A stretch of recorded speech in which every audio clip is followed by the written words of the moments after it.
இந்திய பிரதமர் தானே கேட்டீங்க? இந்திய பிரதமர் தானே. இந்திய பிரதமர் இதுவரை பத்திரிகைக்கு பேட்டி கொடுத்ததே இல்லை. நான் பார்த்து எனக்கு தெரிஞ்சு அவர் பேட்டி கொடுத்தது இல்லை. நீங்க ஏதாவது பார்த்திருக்கீங்களா? இல்ல பத்திரிகையை பார்த்தா பயந்து ஓடுற உலகத்தின் ஒரே பிரதமர் நரேந்திர தாமோதாஸ் மோடி என்ற ஏழை தாயின் மகன் என்று நடித்துக் கொண்டிருக்கக்கூடிய நடிகர்.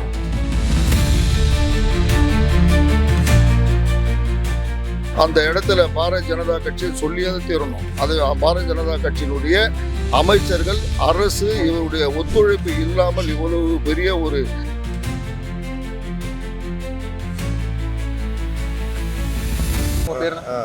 என் பேர் ரமேஷ். நான் ராமர் கோயிலில் திருக்கணும் சார், உங்களுக்கு தெரியுமா? ஆமாம் தெரியும், இப்போ கேள்விப்பட்டிருக்கேன். இப்போ அந்த ராமர் கோயில் வந்து சமீபத்தில் திறந்தாங்க, நல்ல பிரசித்தியாக திறந்தாங்க இந்திய அரசாங்கம். ஆனால் வந்து இப்போ சமீப காலமாக வந்து அது மேலே ஒரு குற்றச்சாட்டு வச்சுருக்காங்க, அதை நிரூபணமும் பண்ணியிருக்காங்க. மேலும் வந்து அந்த கோவில் மேலே நம்பிக்கை வரணும்னு சொன்னால் அதை சரியான முறையில் வந்து திருட்டை வந்து ஆய்வு செய்யணும். அதில் ஒரு புத்தகம் வேறு காரணமாக போச்சு சொல்கிறாங்க, அதோட மதிப்பு 4 கோடி ரூபாய். இது ஒரு அரசாங்கமே வந்து அதை வந்து தகுந்த நடவடிக்கை எடுத்து அதை வெளியே கொண்டு வரணும். இல்லைன்னா அந்த கோவில் மேலே இருக்க நம்பிக்கையோ அந்த நிர்வாகத்து மேலே இருக்க நம்பிக்கையோ வந்து போயிடும் அப்படின்றது தான் என்னோட கருத்து, வேற ஒன்றும் இல்லை. ஆனால் அயோத்தியில ராமர் கோயில் வந்து ஸ்கேம் நடந்திருக்கு. நான் இந்தியிலேருந்து பணத்தை திருடிருக்காங்க கோடிக்கணக்கில், நகைலாம் காணாம போயிருக்கு. இதை பற்றி என்ன நினைக்கிறீங்க? இது எப்பொழுது நீதிமன்றத்தின் மூலமாக அந்த ராமர் கோயில் கட்டப்பட்டு விட்டது.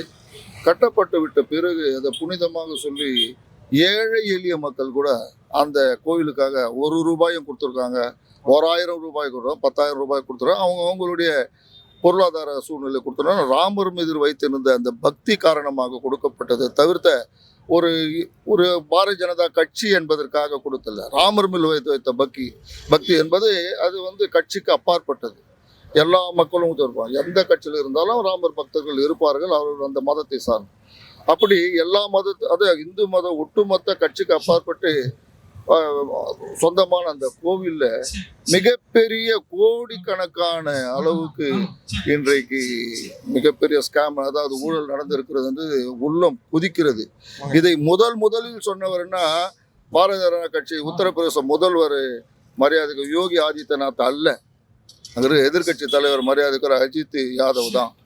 அவர் தான் சொன்னார். முலாயம் சிங் யாதவனுடைய மகன் இல்லையா, அவர் தான் அது சொல்லும் போது அது இல்லை என்று அப்படி ஒரு கழுத்தி கட்டுவதற்கு சொன்னார். ஆனால் அதுக்கப்புறம் பார்க்க போனால் தொடர்ந்து பார்த்தா கிட்டத்தட்ட இதுவரைக்கும் ஒரு 300 கோடி ரூபாய் அளவுக்கு அதில் அன்றாடம் ஒரு நாளைக்கு 8 லட்சம் ரூபாய், ஒரு நாளைக்கு 8 லட்சம் ரூபாய் புள்ளி வர அரசாங்கம் கொடுத்துருக்கிறது. அதாவது ஒரு போக்கா சொல்ல போனால் அன்றாடம் 8 லட்சம் ரூபாய் அங்கே திருடி இருக்கிறார்கள்.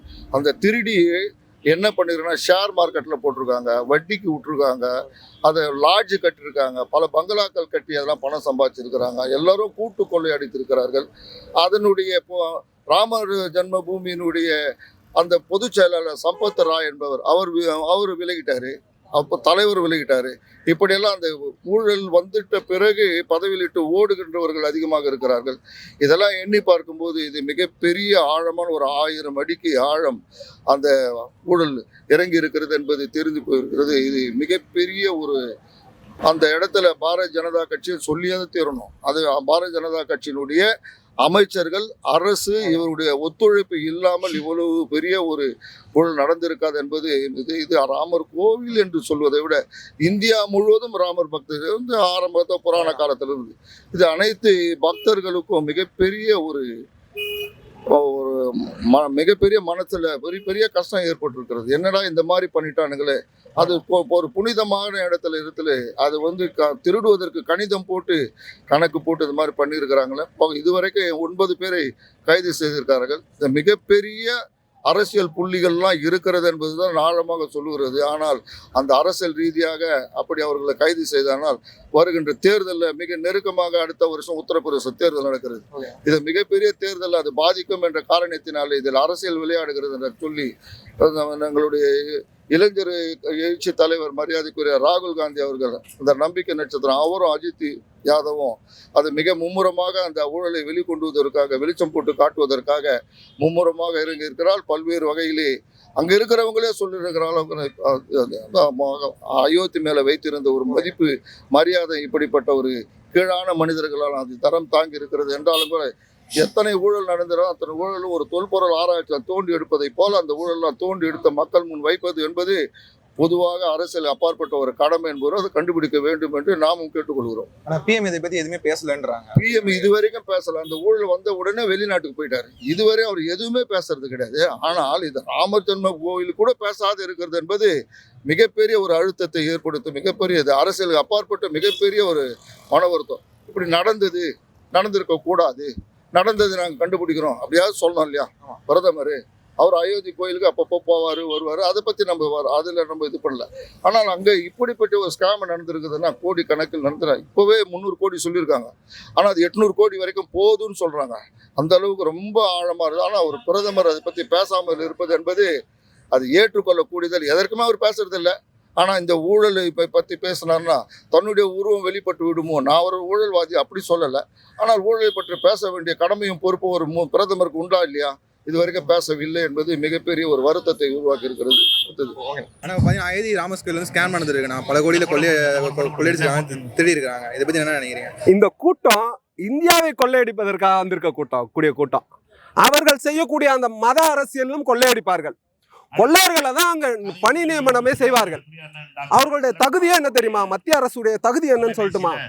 தெளிவா சொல்லணும்னா, யாருக்கு கொள்ளையடிப்பது தெரியும், யாருக்கு குறுக்கு வழியில் மேலே ஏறுவது தெரியுமோ அவர்கள் தான் அங்கு அதிகார வர்க்கத்தில் இருப்பார்கள். அதெல்லாம் அவர்கள் செய்திருக்கிறார். இதுல ஆச்சரியப்படுறதுக்கு ஒண்ணுமே இல்லையே. என்ன நீங்க ஆச்சரியமா கேக்குறீங்க?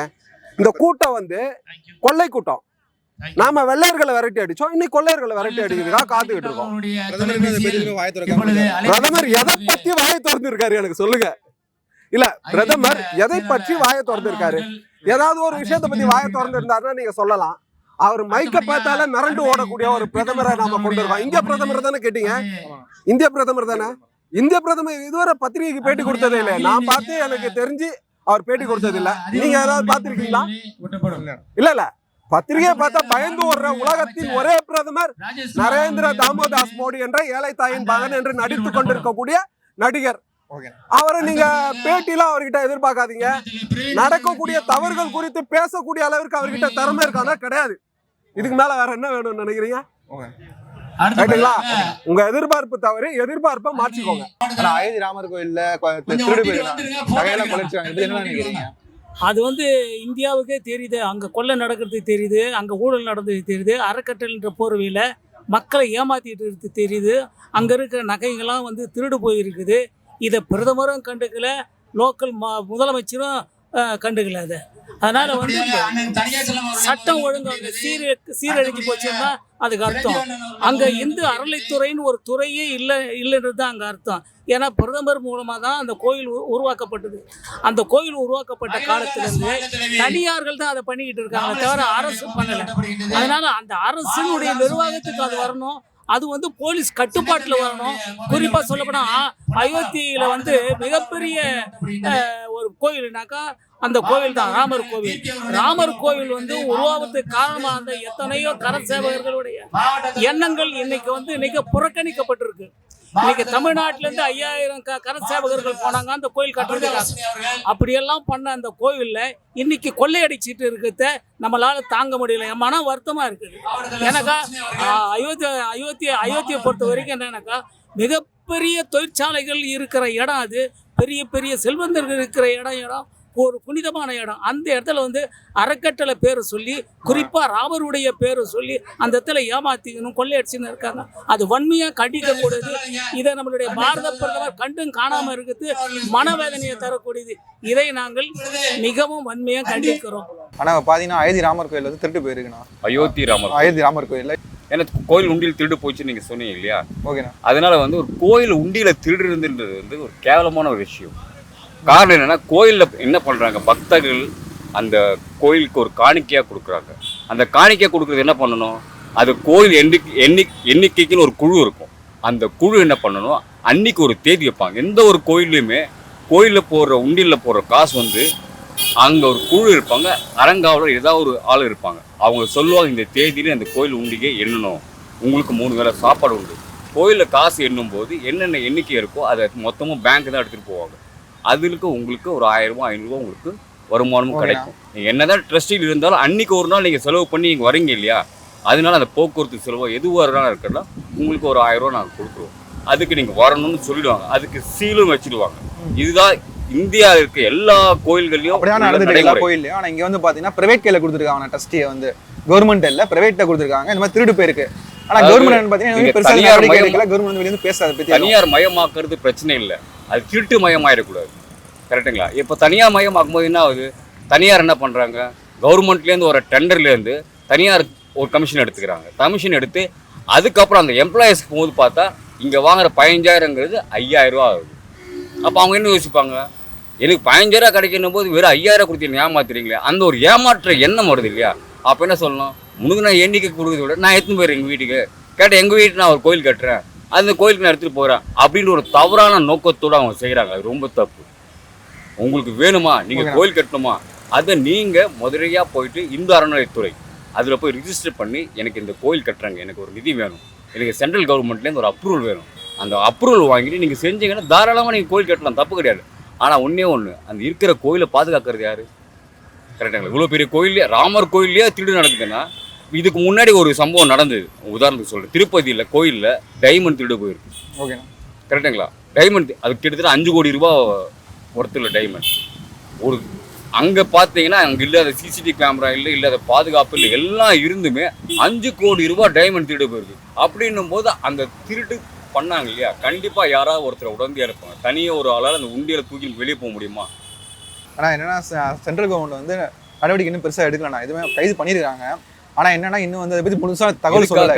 இந்த உண்டியல் எதுக்காக முக்கியமான சொல்கிறேன், தெரியாமல் செஞ்சால் அது பேர் தவறு, தெரிஞ்சு செஞ்சால் அது பேர் திருட்டு. கிட்டத்தட்ட ஒரு கொலை குற்றம் மாதிரி தான். இருந்தாலுமே குறைஞ்சபட்சம் என்னை பொறுத்த வரைக்கும் ஒரு நீதிபதியாக இருந்தாங்கன்னா 6 வருஷம் வேணும், 6 மாதம் கடுஞ்சிறை காவல் சொல்லுவாங்கள்ல, 6 மாதம் கடுஞ்சிறை தண்டனை கொடுக்கணும். அந்த தண்டனைங்கிறது அனுபவிக்கும் போது அடுத்தவங்க அதை பார்க்கும்போது நான் கோயில் உண்டியலை தொடக்கூட கூடாது, கும்பிட்டு போயிடணும். ஓகேண்ணா. கரெக்டாக? ஏன்னா ஒருத்தருக்கு அந்த மாதிரி தண்டனை கொடுத்தா மட்டும்தான் வந்து அடுத்தவங்க திருடணுன்ற எண்ணம் வரக்கூடாது. ஓகேண்ணா. இவங்க பண்ணுறது புண்ணியமோ பாவமோ அது வேற விஷயம், கோயிலுக்கு போகிறது. ரெண்டாவது இன்னொரு விஷயம் என்னன்னா, நீங்கள் கோயிலில் போகிற பணத்தை விட சரிங்களா, உங்கள் மனசு தொட்டு ஏழைங்க இருக்காங்க, அவங்க நேரடியாக கொடுத்துட்டு போங்களே. கோயிலில் கொடுத்து அது சென்ட்ரல் கவர்மெண்ட் போய் சென்ட்ரல் கவர்மெண்ட்ல இங்கே வந்து அதனால தான் பிரச்சனை ஆகுது. உங்களுக்கு செய்யணும்னு ஆசைப்படுறீங்களா, கோயிலில் போகிற உண்டியலை விட ஏழை எத்தனையோ பேர் இருக்காங்க, பிளாட்ஃபார்ம் படுக்கிறவங்க இருக்காங்க, அவங்களுக்கு டைரெக்டாக கொடுத்துட்டு போங்க மனசு தெரிஞ்சு. ஓகேண்ணா. உங்களுக்கு மனசு பிடிக்கதா கொடுங்க, பிடிக்கல கொடுக்குவாங்க. ஆனால் கொடுக்குறவங்க தயவு செஞ்சு திட்டிடாதீங்க, அது யாராக இருந்தாலுமே சரி. என்ன 10 பைசா கொடுக்குறியா, நான் 50 பைசா கொடுக்குறியா, அவங்களுக்கு தெரியல கொடுத்துருப்பாங்க, அவ்வளோ வேற ஒன்றும். ஓகேண்ணா. வாங்குறவங்களும் சரி கொடுக்குறவங்க யாரும் திட்ட மாட்டாங்க. ஆனால் கொடுக்குறவங்க கொடுக்கும்போது இல்லை, வாங்குறவங்க திட்டுறாங்க வச்சுங்களேன், அவங்களுக்கு கொடுக்கணுன்ற எண்ணமே போயிடும். அதுக்கு என்ன பண்ணுறாங்க, சிலவங்க சைலண்ட்டாக உண்டியில் போட்டு போயினே இருந்துடுறாங்க. இதுதான் நடைமுறையில் உள்ளது. ஓகேண்ணா, நன்றி.